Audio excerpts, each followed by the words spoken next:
The allowable rhyme. Sed ubi plura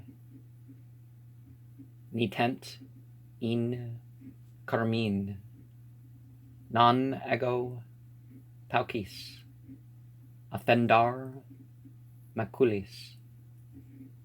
A quote by Horace. The poetical tendency of the present and of the preceding century has been divided in a manner singularly curious. And, they're talking about a century ago, this was being said, but, over a century ago, one loud and conspicuous faction of bards giving way to the corrupt influences of a decaying general culture seems to have abandoned all the properties of versification and reason in its mad scramble after sensational novelty, whilst the other and quieter school, consulting a more logical evolution from the poesy of the Georgian period, demands an accuracy of rhyme and meter unknown even to the polished artists of the age of Pope.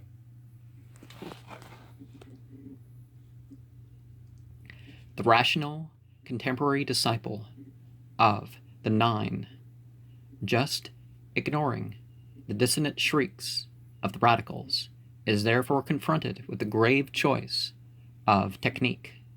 May he retain the liberties of imperfect or allowable rhyming, which were enjoined by his ancestors, or must he conform to the new ideals of perfection evolved during the past century? The writer of this article is frankly an archaist in verse.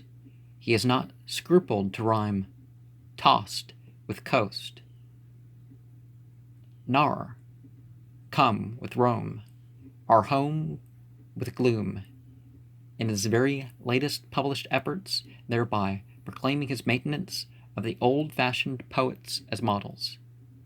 But sound modern criticism, proceeding from Mr. Reinhard Kleiner and from other sources which must needs command respect, has impelled him here to rehearse the question for public benefit, and particularly to present his own side, attempting to justify his adherence to the style of 2 centuries ago.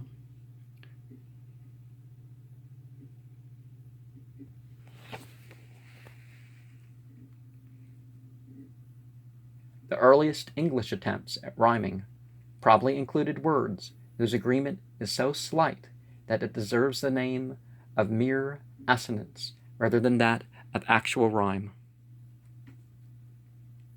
Thus, in the original ballad of Chevy Chase, we encounter king and within supposedly rhymed, whilst in the similar Battle of Otterborn we behold long rhymed with down, ground with Augerston, and name with again.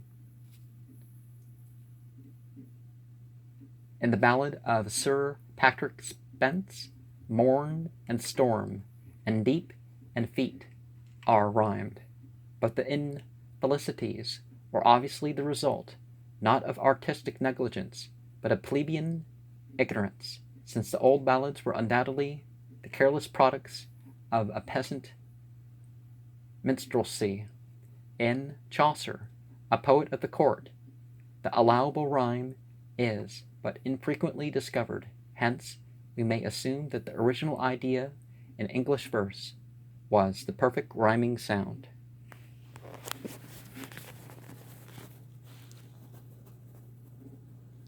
Spenser uses allowable rhymes, giving in one of his characteristic stanzas the 3 distinct sounds of lord, adored, and word, all supposed to rhyme, but of his pronunciation we know little, and may justly guess that to the ears of his contemporaries the sounds were not conspicuously different.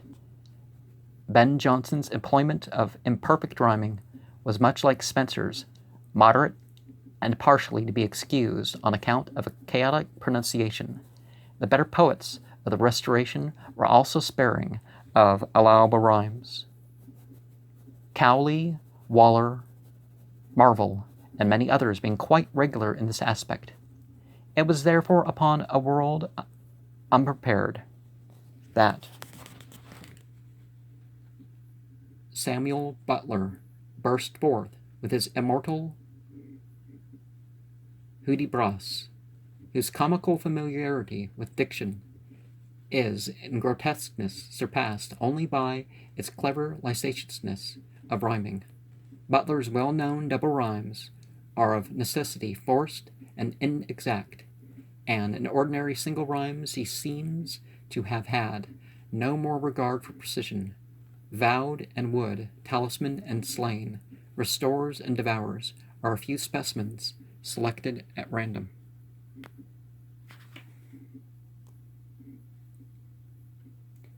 Close after Butler came John Oldham, a satirist, whose force and brilliancy gained him universal praise, and whose enormous crudity, both in rhyme and metre, was forgotten amidst the splendor of his attacks. Oldham was almost absolutely ungoverned by the demands of the ear, and perpetuated such atrocious rhymes as heeds and besides, devise and this, again and sin, tool and foul, end and designed, and even praise and cause. The glorious Dryden, refiner and purifier of English verse, did less for rhyme than he did for metre, though nowhere attaining the extravagances of his friend Oldham. He lent the sanction of his great authority to rhymes, which Dr. Johnson admits are open to objection. But one last difference betwixt Dryden and his loose predecessors must be observed. Dryden had so far improved metrical cadence that the final syllables of heroic couplets stood out in especial eminence, displaying and emphasizing every possible similarity of sound, that is, lending to sounds in the first place approximately similar the added similarity caused by the new prominence of their perfectly corresponding positions in their respective lines.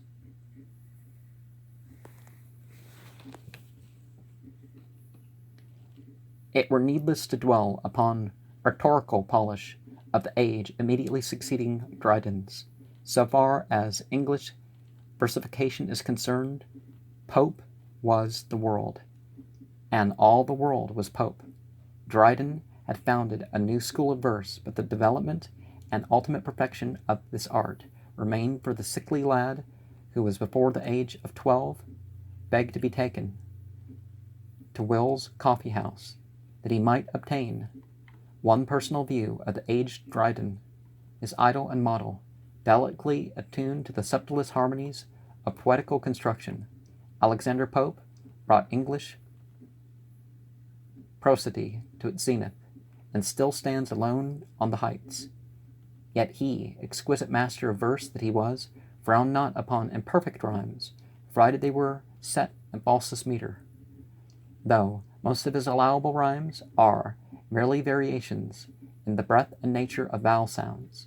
He, in one instance, departs far enough from rigid perfection to rhyme the words vice and destroys. Yet who can take offense? The unvarying ebb and flow of the refined metrical impulse conceals and condones all else. Every argument by which English blank verse or Spanish assonant verse is sustained may, with greater force, be applied to the allowable rhyme. Meter is the real essential of poetical technique, and when two sounds of substantial resemblance are so placed that one follows the other in a certain measured relation, the normal ear cannot, without cavilling, find fault with a slight want of identity in the respective dominant vowels. The rhyming of a long vowel with a short one is common in all the Georgian poets, and when well recited, cannot but be overlooked amidst the general flow of the verse, as for instance in the following from Pope. But thinks, admitted to that equal sky, his faithful dog shall bear him company. Of like nature is the rhyming of actually different vowels, whose sounds are, when pronounced in animated oration, by no means dissimilar. Out of verse, such words as join and line are quite unlike, but Pope well rhymes them when he writes, while explicitives their feeble aid do join, and 10 low words oft creep in one dull line.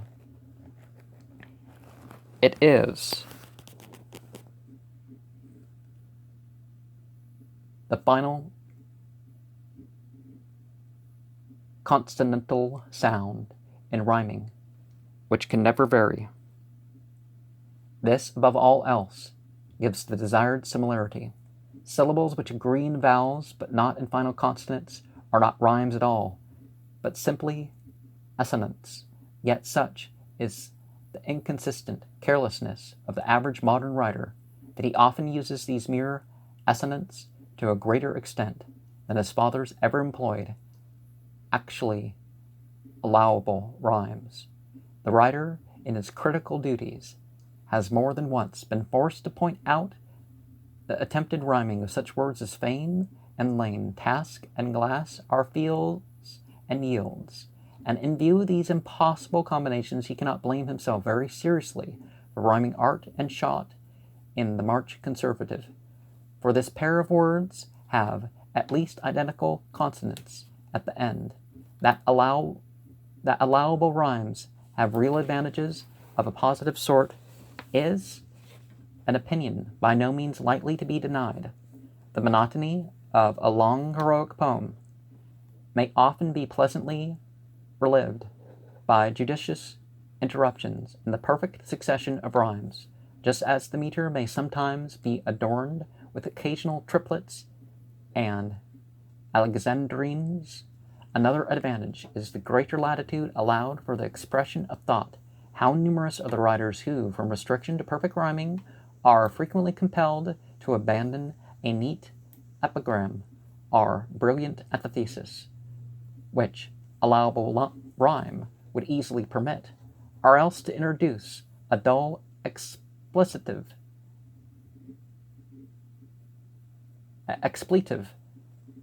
merely to supply a desired rhyme. But a return to historical considerations shews us only too clearly the logical thread of taste and the reason Mr. Kleiner's demand for absolute perfection is no idle cry. In Oliver Goldsmith there arose one who, though retaining the familiar classical diction of Pope, yet advanced further still toward what he deemed ideal polish by virtually abandoning the allowable rhyme.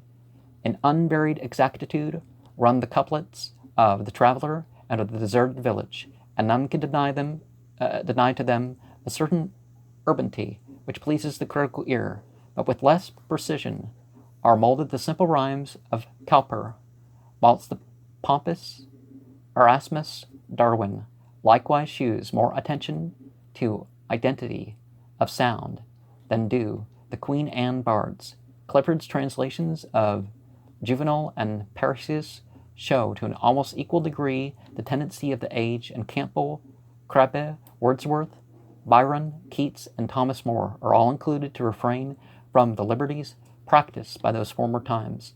To deny the importance of such a widespread change of technique is fruitless, for its existence argues for its naturalness.